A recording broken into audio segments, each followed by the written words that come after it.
All right, so how did I do it though? Well, the routing rule is actually pretty simple. We have Grok Bot, whatever bot you specify, you name it.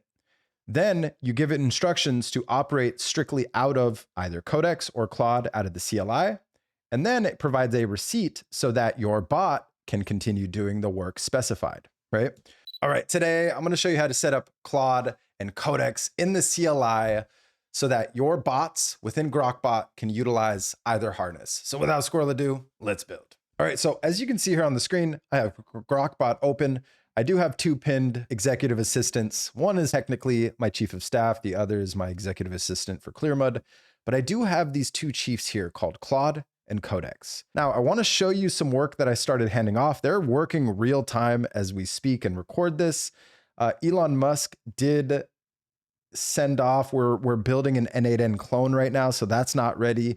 Sky is building a fresh YouTube script pipeline front end for me. We're actually building an Electron Mac OS app.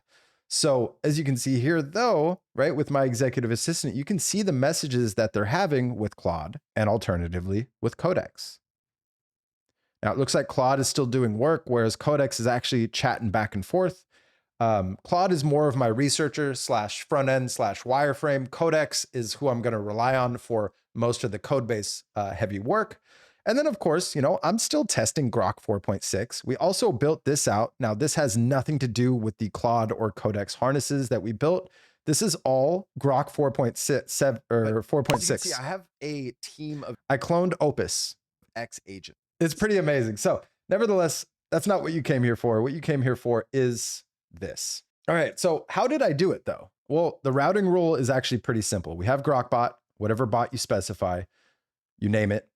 Then you give it instructions to operate strictly out of either Codex or Claude out of the CLI.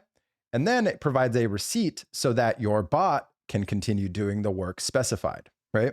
How you do it, if you want to do it manually, you just name the new bot Claude, you paste the prompt below right here. Feel free to screenshot your screen and you can install it manually, right? Or you can just follow this prompt as well. This will set instructions for your bot.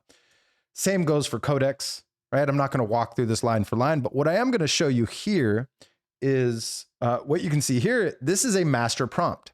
Just screenshot this point in the video and feed it to your chief of staff or your executive assistant within Grok Bot.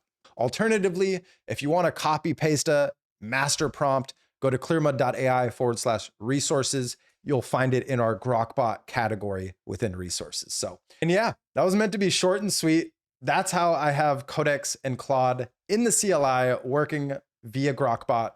It's a cool little workaround. I just want to shout out one of our OGs, Derek, in the community for sharing his little workaround because I think it's brilliant. And I'm shocked it took me, I mean, I didn't even think of it myself. He had to say it for me to think of it. So I've been using this for what, the better part of a week now. And it still didn't kind of like no light bulb hit to try that. And I think it's brilliant. So I hope you found some value in today's video. Now, I'm not an AI expert. I'm building in public and sharing what actually works. If you'd like to see me make a particular video around a specific topic, drop a comment below. Let me know who you are, what you do, who your target audience is, and what your question is. And I will add a video to my queue, custom tailored just for you. Thank you so much for tuning into today's video. My name is Marcelo. This is Clearmud, and clarity matters.